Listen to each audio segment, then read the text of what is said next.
STV 상생방송 좋아요, 구독 눌러주세요. 나는 누구인가? 나는 어디서 왔는가? 내가 죽으면 어떻게 되는가? 근데 그 답을 우리가 어떻게 찾을 거냐? 그 답은 참 말하기 어려운 물음에 들어간다라는 거죠.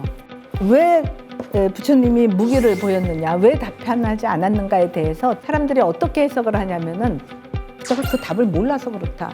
왜냐? 부다도 인간인데 그거는 부다의 무기의 진정한 의미를 제가 생각할 때는 잘 못 본 거다. 왜냐면은 불교의 가르침은 무슨 뭐 죽은 다음에 어떻게 되냐 이런 거에 대해서 부다가 모르지 않는다라는 거죠. 왜냐면 그러면 생사 문제를 부다가 해결했다.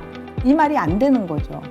그럼 왜 도대체 무기를 보이셨냐에 대해서는 내게 주어진, 대상으로 주어진 것만 인식하는 그 방식으로, 그러니까 뭐 소위 육안으로는 더 답을 찾으려고 하는 거는 맞지 않다. 그러니까 생사 문제는 수행을 통해서 그 답을 찾아야 하고, 그렇기 때문에 수행되지 않은 차원에서 제기되는 물음에 대답을 해봤자 그 본의대로 이해되지 않게 된다. 그래서 우선 수행을 해서 안목이 바뀌어야 된다. 부처님은 수행을 통해서 갖는 그 눈, 부처의 눈, 그거는 3차원 시선이 아니라 4차원의, 그 이상한 의미의 4차원이 아니고 지혜의 눈으로 봐야지 그 답의 진정한 의미를 알게 된다. 그래서 무기다라고 말할 수 있는 거죠.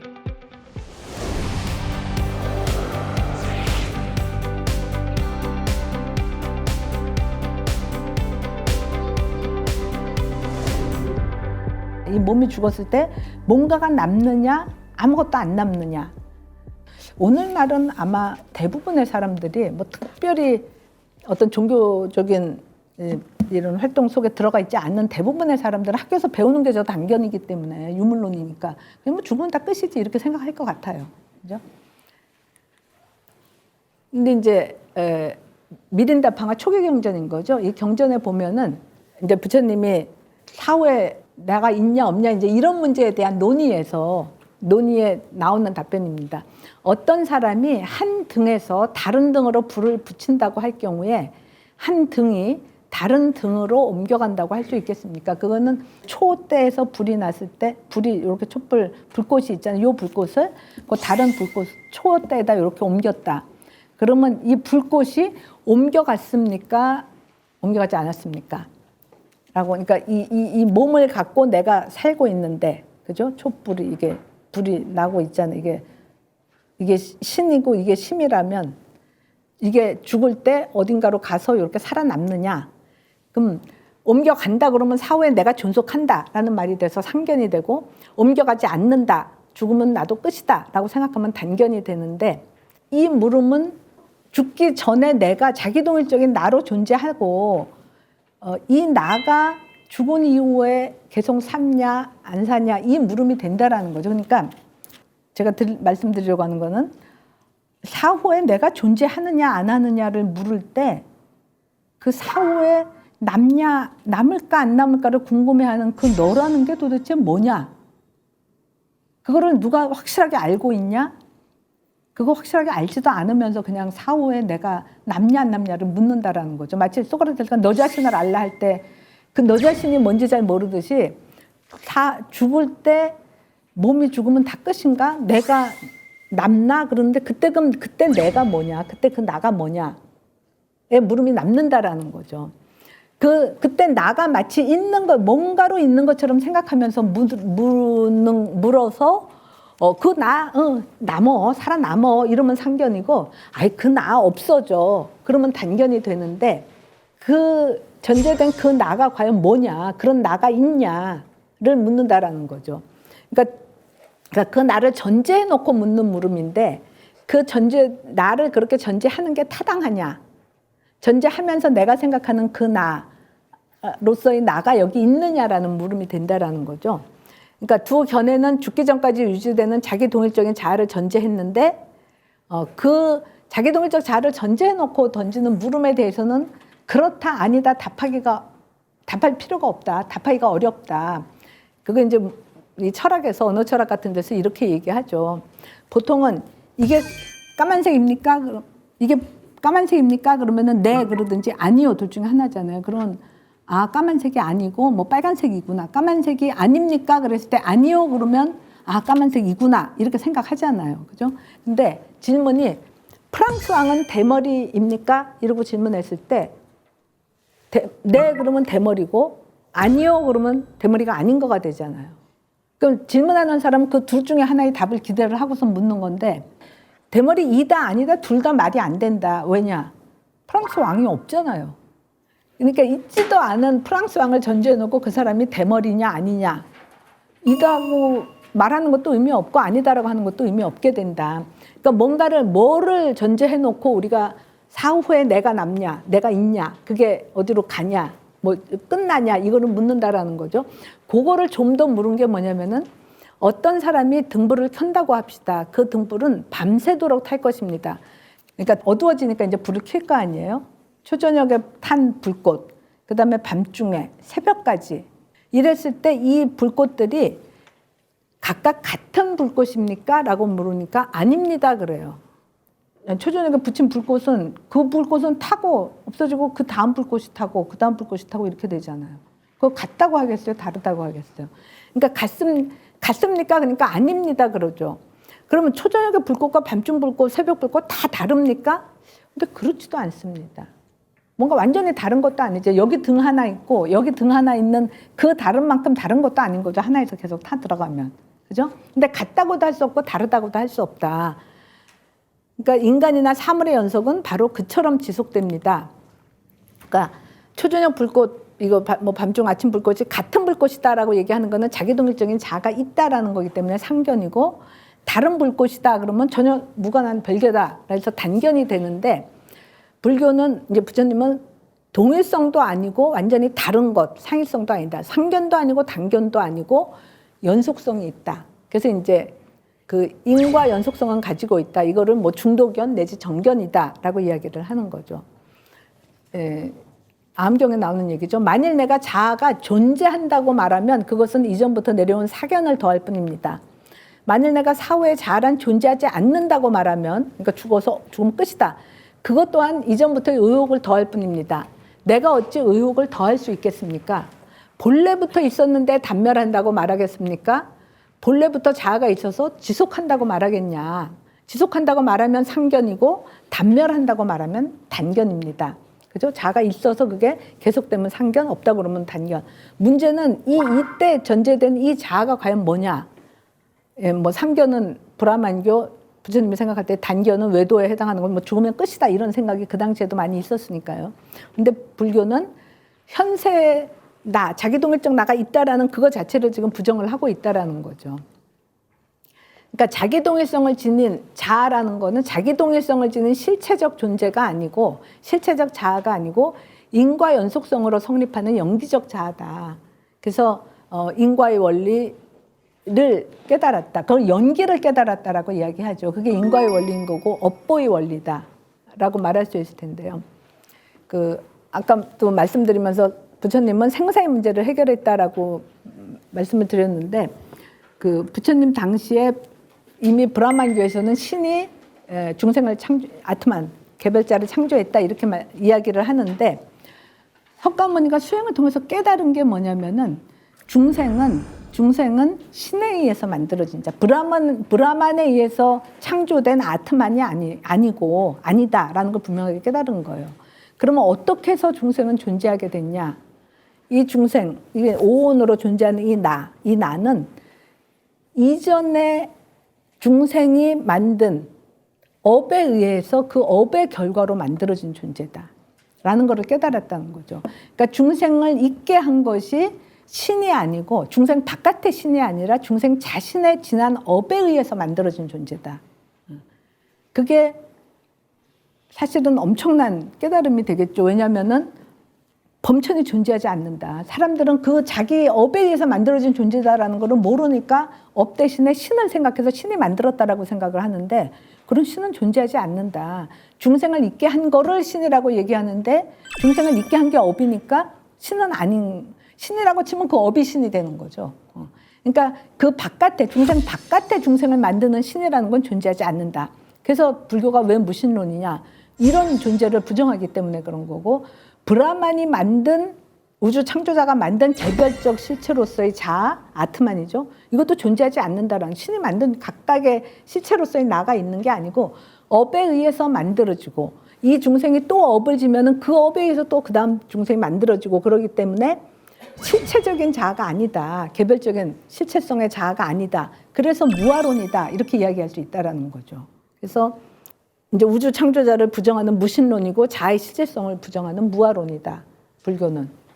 이렇게 이야기할 수 있겠죠. 그러니까 자신의 업에 의해서 만들어진 존재다라는 거죠. 그 자신의 업에 의해서 만들어진다라는 것을 이제 그 업보의 원리를 뭐 아까 말씀드린 대로 연기인데 이거를 12지 연기로 좀 더 이제 친절하게 부단을 설명을 하고 있죠. 그게 이제 12지 연기가 무명에서부터 시작해서 쭉 노사까지 오게 되는데 요 과정을 말씀드려 보겠습니다.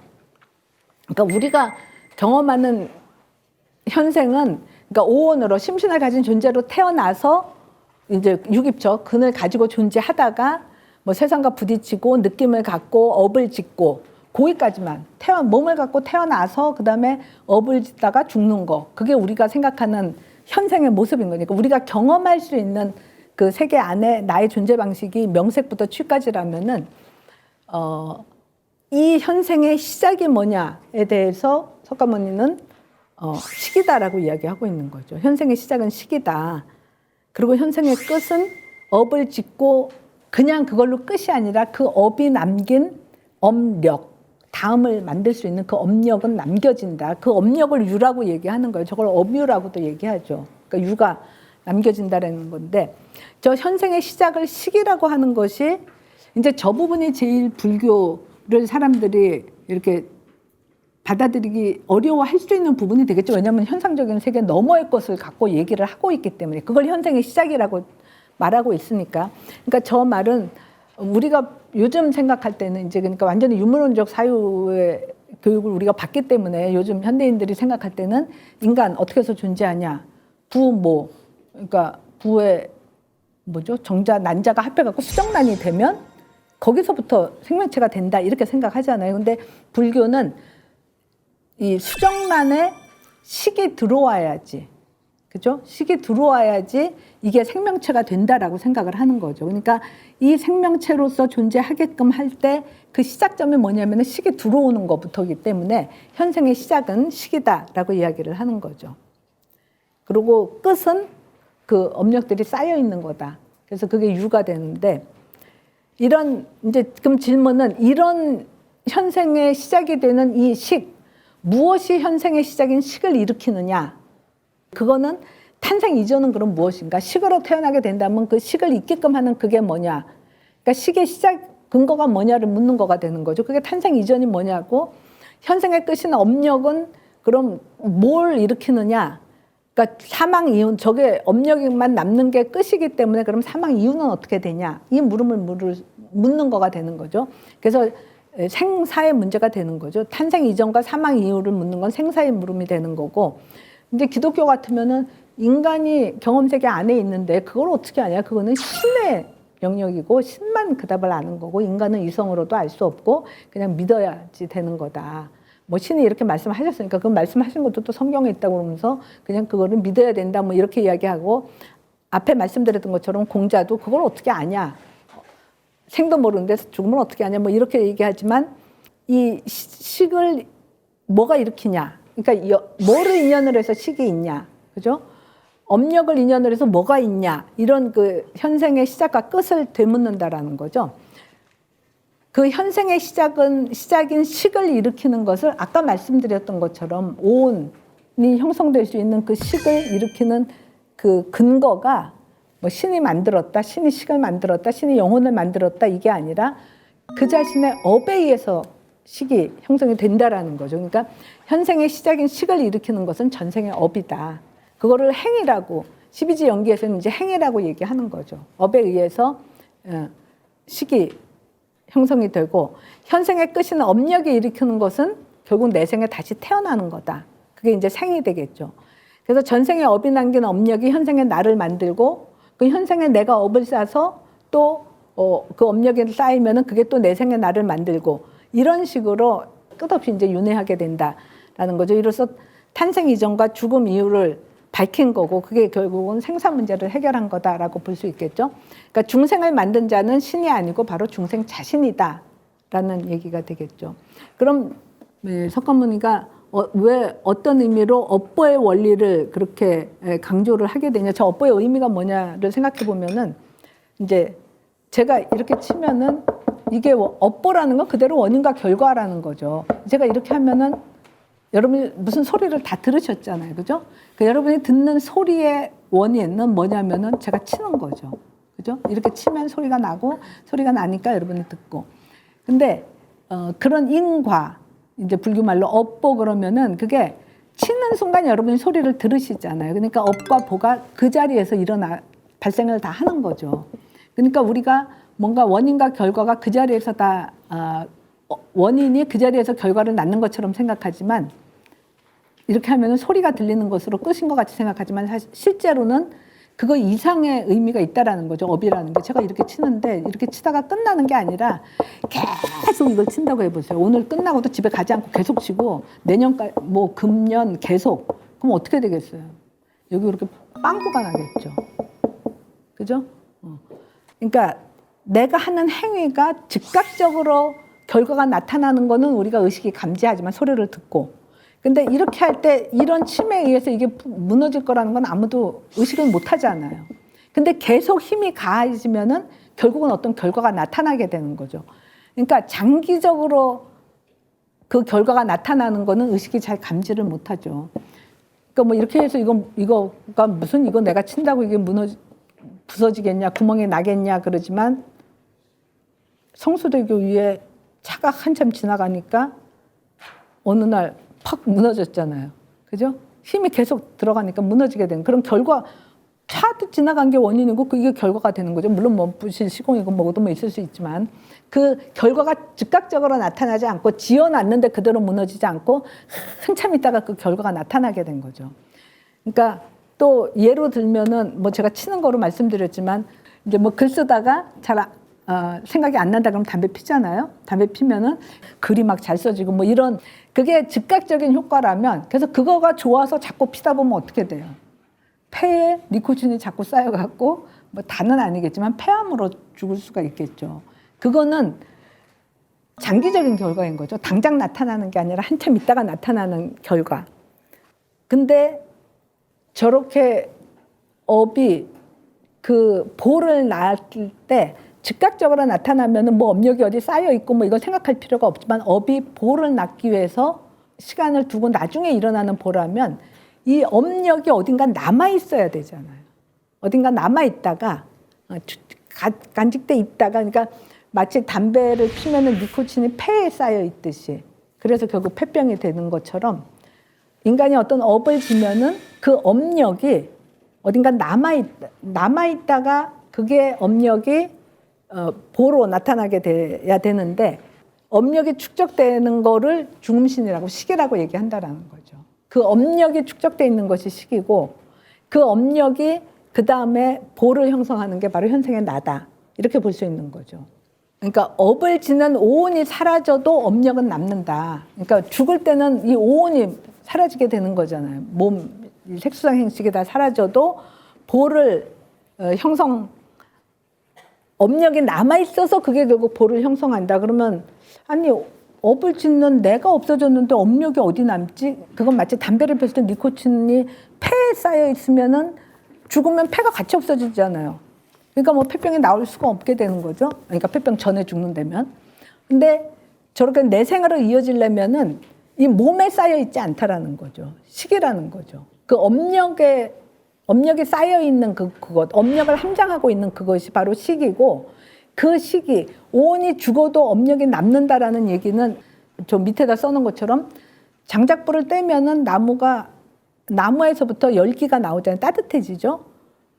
이게 마치 업을 지면 업력이 남는 것처럼 따뜻함이 남게 되면은 나무가 다 타서 재가 돼서 나무가 없어져도 따뜻함은 남잖아요. 그죠? 그런 것처럼 업을 지어서 업을 짓던 오온은 멸해도 그 업에 의한 힘, 에너지가 되겠죠. 그 힘은 그러니까 엄력이라고 얘기하는 거죠. 그 엄력은 남아서 그게 결국 식을 이룬다라는 거죠. 그게 바로 중음신이다. 그래서 그 식이 있다가 그 엄력을 다 간직하고 있는 거죠. 그게 수정란에 들어가면 그 보로서 다음 오온을 형성한다라는 거죠. 그 다음에 중생의 심신을 구성한다라는 거죠.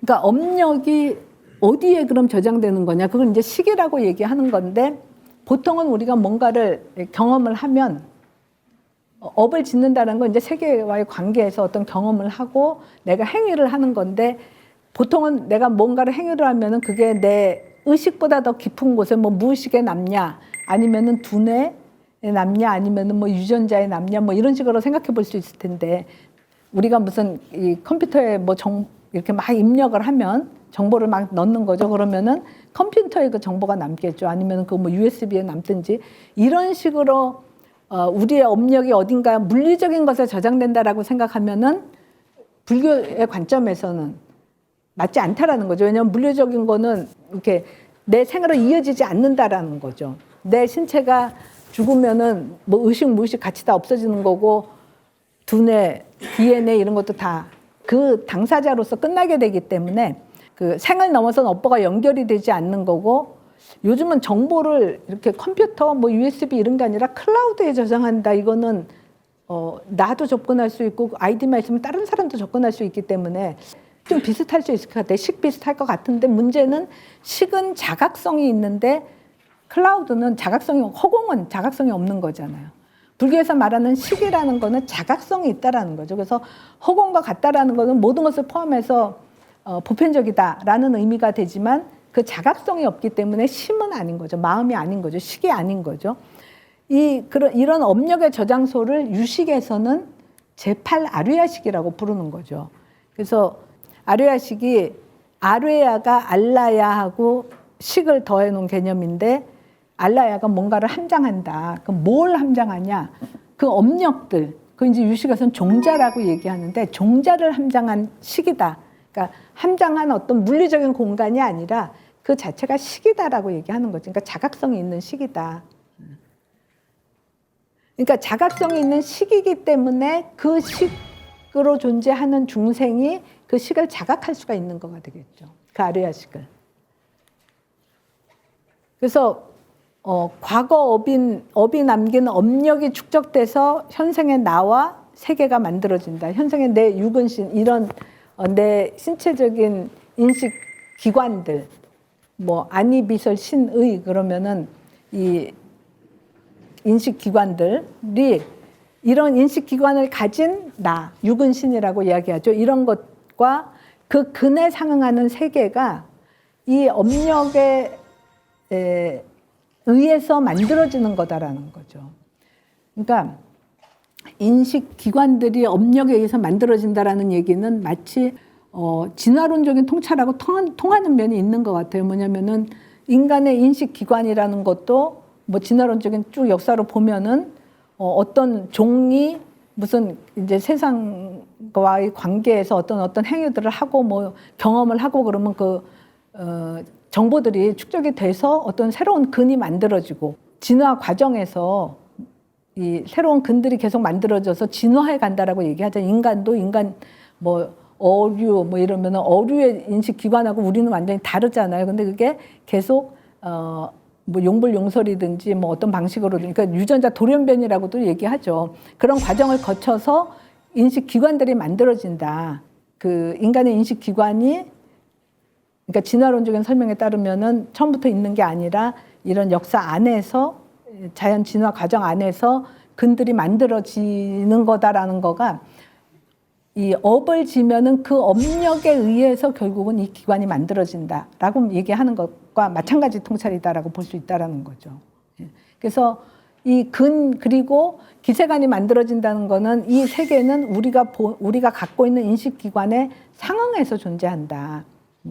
그러니까 인간의 인식 기관에 눈의 색깔이 존재하는 거지 눈이 없는 존재한테는 색 있는 세계가 아니겠죠. 이제 그런 식으로 육은신과 기세관이 업이 남긴 업력이 축적돼서 만들어지는 거다. 근데 이 말이 붓다한테서는 과거의 생의 업에 의해서 현생의 보로서 정보나 의보, 나나 세계가 만들어진다. 이건 이제 나를 정보라고 얘기하고 세계가 이 정보로서인 내가 각각의 유종이 의거해서 사는 세계를 의보라고 얘기하는 거죠. 이런 것처럼 유식은 아류야식 내 종자가 축적돼서 그 아류야식의 식소변으로서 유근신과 기세관이 형성된다. 그러니까 붓다에서는 업과 명기라고 이야기되고 유식에서는 아류야식에 의거해서 설명을 하니까 뇌와 연기라고 이야기를 하는 거죠. 마찬가지 얘기를 하는 거죠. 크게 달라지는 바가 없다. 그러니까 아류야식이 더 강조가 되는 거다. 그러면 이제 종자가 어떻게 아류야식에 쌓이고 다른 현실태로 발현되는가? 요건 제가 유식 설명할 때마다 맨날 이 패턴으로 말씀을 드렸었는데요. 그러니까 세계 안에서 현행식들, 칠식이 경험을 하면은 종자를 훈습하고 1번이 현행하면은 그 현행식에서 종자가 훈습되고 아류야식 안에 들어온 종자가 종자생 종자의 과정을 거치고 그다음에 그 종자가 현행화되면 구체화되면 그게 바로 유근신. 저 세계 속에는 이제 개별적인 내가 있기 때문에 유근신과 기세관이 형성된다. 이렇게 말할 수 있겠죠. 그래서 세계 경험 훈습돼서 현행화돼서 세계가 형성된다. 그래서 표층식에 전제하는 세계는 이 심층 마음 아류야식의 활동이니까 업력이 어떻게 저장되는지 이런 걸 우리 의식은 범부의 의식은 그걸 알아차리지 못하니까 나나 세계가 그 자체로 존재한다고 여기지만 유식적 통찰에 의하면 이제 불교적 통찰에 의하면은 이 식을 떠난 세계 자체가 있지 않다. 그래서 뭐 이제 유식무경이다, 일체 유심조다가 성립한다고 볼 수 있겠죠. 그래서 우리가 경험하는 세계는 이 표층식이 보는 세계, 나 유근신과 기세관이면 이것이 이제 아류야식에 의해서 전변된 세계다라고 말씀드릴 수 있을 테고요. 그러면 이런 행을 짓게 되는, 그러니까 업을 짓게 하는 것은 무엇인가? 12지 연계 중에서 지금까지 10개만 말씀드리고 또 2개가 남아있어요. 그거는 이 행을 짓게 하는 거가 뭐냐? 우리가 왜 도대체 업을 짓냐? 그래서 업력을 남겨서 또 태어나고 왜 윤회하게 되냐? 물음이 되는데 무엇이 중생을 해서 업을 짓게 하는가? 그리고 태어나면은 그 결과는 또 뭐냐에 대해서 12지 연계에서는 무명이라고 얘기하죠. 무명으로 인해서 업을 짓는다. 중생이 업을 짓는 인연은 무명이다. 그리고 뭐 태어나면은 뭐 노사, 다시 업 짓는 삶을 산다. 이거는 자연스럽게 연결이 되겠죠. 그러면 우리가 다시 그럼 무명은 어디서 계속 이제 식은 뭘 인연으로 해서냐, 행을 인연으로 해서다. 행은 뭘 인연으로 해서냐, 무명을 인연으로 해서다. 이렇게 답변이 됐는데 그럼 무명은 어디서 오냐? 무명은 무엇으로 인한 것이냐 했을 때 무명이 절대적 출발이 아니다라는 거죠. 절대적 출발이면 그냥 다 모든 중생이 다 저기를 벗어나지 못하게 되는데 저 무명도 노사를 인연으로 해서 그러니까 노사라는 거는 중생의 삶이 업을 짓고 어둡기 때문에 저 무명이 귀결되는 거다라고 볼 수 있겠죠. 그래서 12지 연기가 결국 12지가 이렇게 순환을 이룬다. 무명은 이전 중생의 노사, 업을 짓는 삶을 살면 결국 무명을 못 벗어났으니까 무명이 또 계속되고 그 무명에 대해서 또 행을 짓는다. 그래서 이게 전생, 현생, 내생을 하면 12개가 이어지지만 현생만으로 보면은 업력이 쌓여서 죽으면 그게 사가 되는 거죠. 그러면 다시 태어나게 되는 거죠. 저 요 뒤에 생이 죽어서 저기 생이 되는 거고, 그러면은 그 생으로 시작을 해서 또 이렇게 현생을 살고 또 죽고 생사. 이렇게 그래서 이제 생사를 반복하는 그 중생의 삶을 살게 된다라고 볼 수 있겠죠. 그래서 생과 사를 반복해서 윤회해도 고통은 남게 되고 생사의 반복은 고통의 반복이고 근데 이제 불교의 지향점은 생사 반복인 윤회로부터의 탈출이다라고 이야기할 수 있겠죠. 그래서 수행을 하는데 그럼 수행해서 아라한이 됐을 때 열애가 됐을 때 그 열애가 죽으면 어떻게 되냐 이게 이제 네 번째 무기에 해당하는 거죠. 열애는 그 명의 마침이 있는가 없는가. 그러니까 그 질문은 윤회를 벗어나면 그래 즉 업력이 다하면 그럼 어떻게 되냐? 무명이 다하면 어떻게 되는가? 이 물음이 되는데 그러니까 업력이 있으면 그 다음 중생으로 태어나서 윤회를 계속하는데 그럼 수행자가 수행을 해서 업을 더 이상 짓지 않으면 쌓일 업력이 없게 되잖아요. 전생으로부터 있는 업력이 조금씩 남아있으면 계속 윤회를 몇 번 더 하죠. 그래서 수행자에도 단계가 있어서 몇 번, 6개, 7번 태어나면 그 단계를 수다원이라고 그러고 6개 한 번 태어나면 그래서 일례라고 하면 그게 사다함이고 6개 말고 3개 한 번 태어나면 아나함이고 아예 벗어나면 아라한이라고 얘기를 하죠. 그러니까 이 초기불교에서부터 강조하는 성자의 4단계를 말할 수 있는데, 지금 이제 질문은 저 아라한의 단계, 열애의 단계, 윤회를 벗어나서 해탈하게 되면 그럼 어떻게 되느냐를 묻게 되는 거죠. 그러니까 유전문을 따라서 범부가 윤회를 하는데 수행을 해서 환멸문, 멸, 그러니까 수행의 도성제를 거쳐서 멸에 이르면 그걸 이제 우리가 환멸문이라고 이야기하잖아요. 그 수행자가 해탈하는 거가 환멸문인데, 그 환멸문을 넘어가면 그 끝은 무엇인가? 그러니까 12지연계의 끝은 과연 뭐냐? 이게 계속 이어지면 유전문이고 이걸 다 없애 나가면 환멸문이 되잖아요.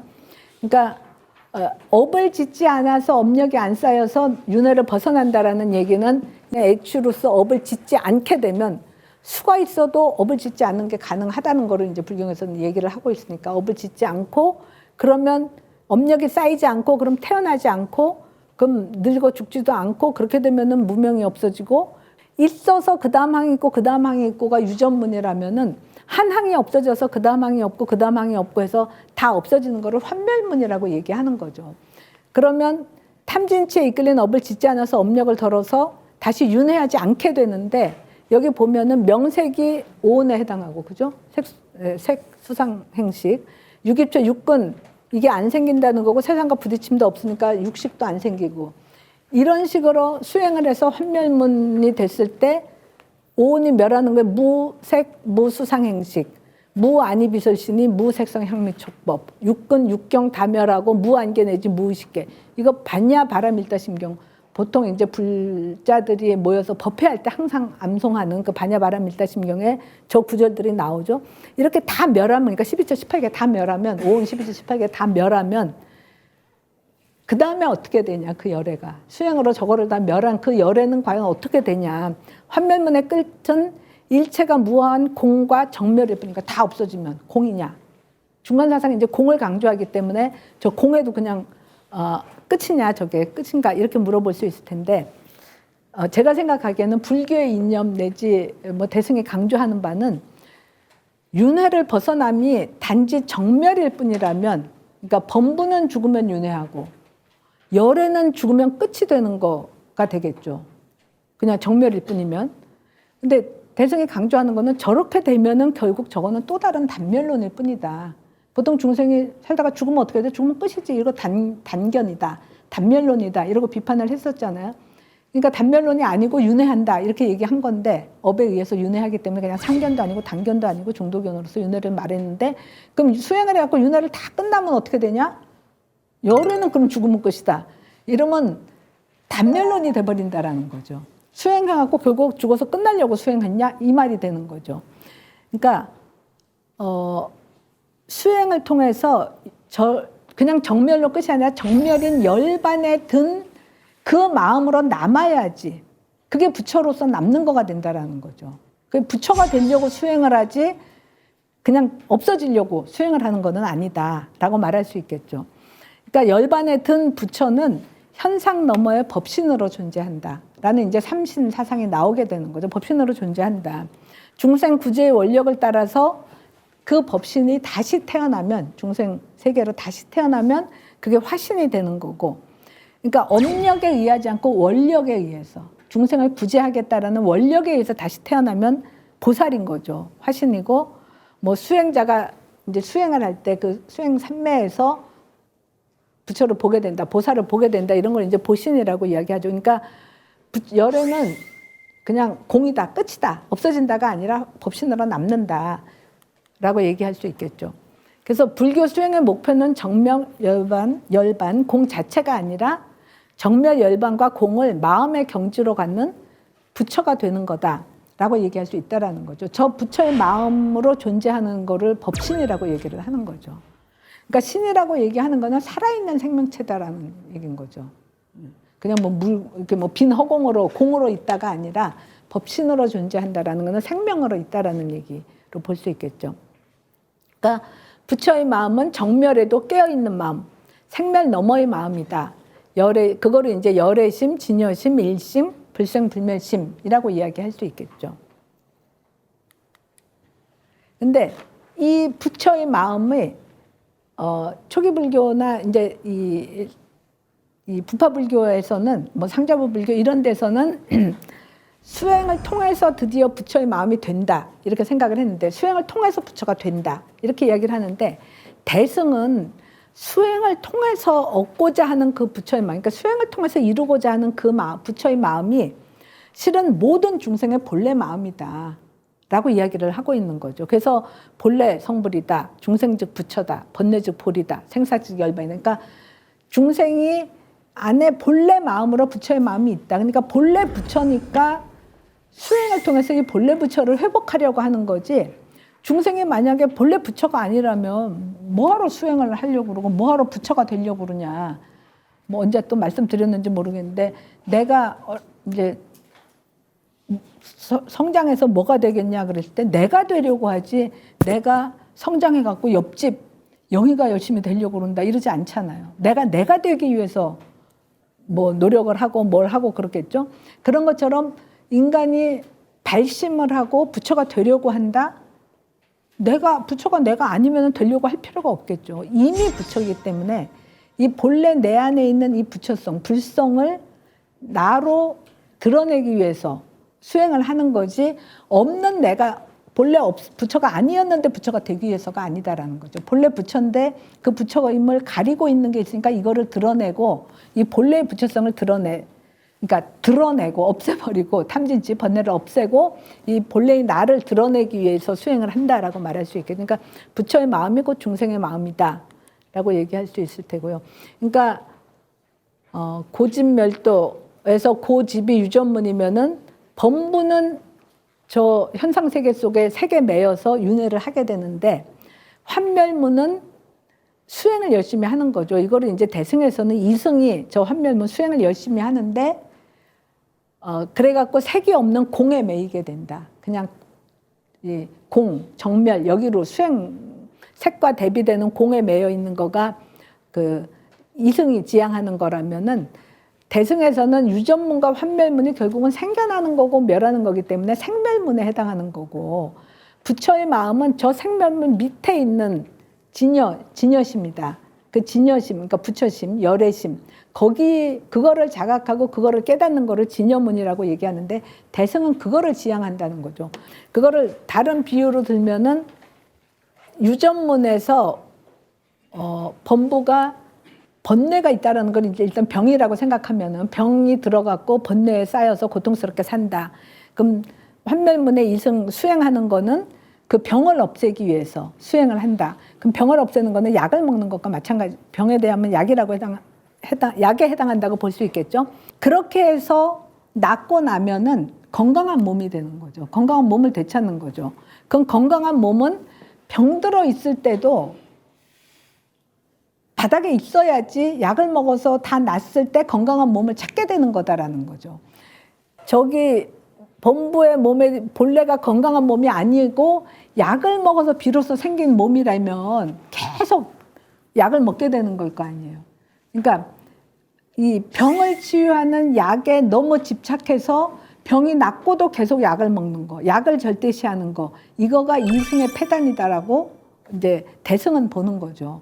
건강한 몸은 약을 먹어서 만들어진 게 아니라 본래 건강한 몸인데 병이 있어서 병든 몸이 됐으면 약을 통해서 병을 없애는 거지 건강한 몸을 만드는 건 아니다. 건강한 몸은 본래 있는 거다라는 거죠. 이게 만들어지는 거가 아니다. 약에 의해서 만들어지는 게 아니다. 만약 약에 의해서 만들어진 거라면 계속 그걸 유지하기 위해서 약을 먹어야 될 거 아니에요. 근데 그게 아니다라는 거죠. 병을 없애는 약에 불과한 것이다. 그러니까 병으로 인한 고가 생기고 약으로 인해서 고가 멸하니까 생멸문인데 이 진여문에 해당하는 건강한 몸에 해당하는 거는 약으로 인한 것이 아니라 본래 건강한 몸이다. 그러니까 중생 안에도 이미 이 몸이 있다. 이거를 이제 강조를 하는 거죠. 이거를 또 다른 비유로 말씀을 드려보면은 업력으로 인해서 뭐가 생겨나는 거 우리가 도화지에다가 그림을 그린다 그러면 이런 빈 종이에 제가 뭘 막 그리면은 그림이 가득 그려지겠죠. 그 그림이 그려지는 건 여기 여러분들이 이렇게 제 눈앞에 이렇게 존재하는 걸로 보이게 되잖아요. 여기 그림으로 그려지는 거죠. 제 마음속에 이렇게 다 그려지는 거죠. 근데 이게 여기 그려진 이 모든 존재가 이게 번뇌다. 업으로 인해서 생겨난 거다. 그래서 이거를 막 그림을 지운다고 쳐보세요. 여러분이라고 그래놓고 지우려니까 죄송하네요. 업으로 인한 것들을 그림을 막 지운다. 그러면은 본래의 바탕으로 돌아가는 거가 되겠죠. 그러니까 그림을 지우는 거는 환멸문에 해당하게 되겠죠. 그림을 그려나가는 건 유전문이고, 그림을 다 지워 나가면은 뭐에 이르냐면은 본래 바탕에 이르게 되겠죠. 빈 바탕. 근데 빈 바탕이 지워갖고 비로소 생기는 게 아니라 그림이 그려져 있을 때도 빈 바탕은 본래 여기 있는 거잖아요. 그죠? 이 이후에 그림이 생기고 그림을 지우는 거지 바탕을 만드는 게 아니다라는 거죠. 그러니까 부처는 본래 여기 있는 거고, 이게 번뇌에 쌓여서 가렸다가 번뇌를 없애는 약이고 그림을 지우는 행위인 거지, 지워갖고 이게 만들어지는 건 아니다라는 거죠. 부처는 본래 부처다. 예. 그러니까 바탕은 본래 있는 바탕이다. 그러니까 생과 멸 너머에 있는 것이다. 그러니까 진여는 그러니까 생멸하는 거가 아니라 불생불멸의 바탕이다. 이렇게 이야기할 수 있겠죠.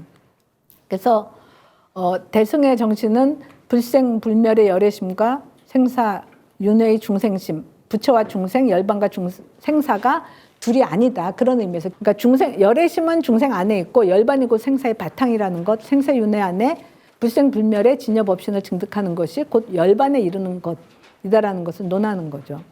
그러니까 인간에게는 생멸하는 마음뿐 아니라 불생불멸의 마음, 부처의 마음, 진여심이 있다. 이것을 깨닫고 실현하는 것이 해탈이다라고 강조를 하고 있죠.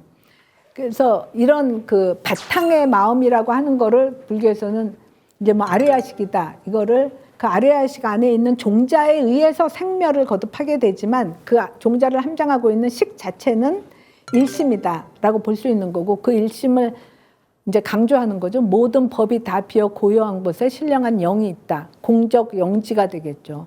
그렇게 텅 비어서 고요하며 신령하게 않은 공적 영지. 그러니까 마음을 여기에 그려진 거를 나라고 생각하지 않고 이 바탕을 나라고 생각하는, 이 바탕이 바로 내 마음인 거고, 이게 빈 마음이 되기 때문에 공적 영지다. 이렇게 볼 수 있겠죠. 공적 영지의 마음이다라고 볼 수 있겠죠.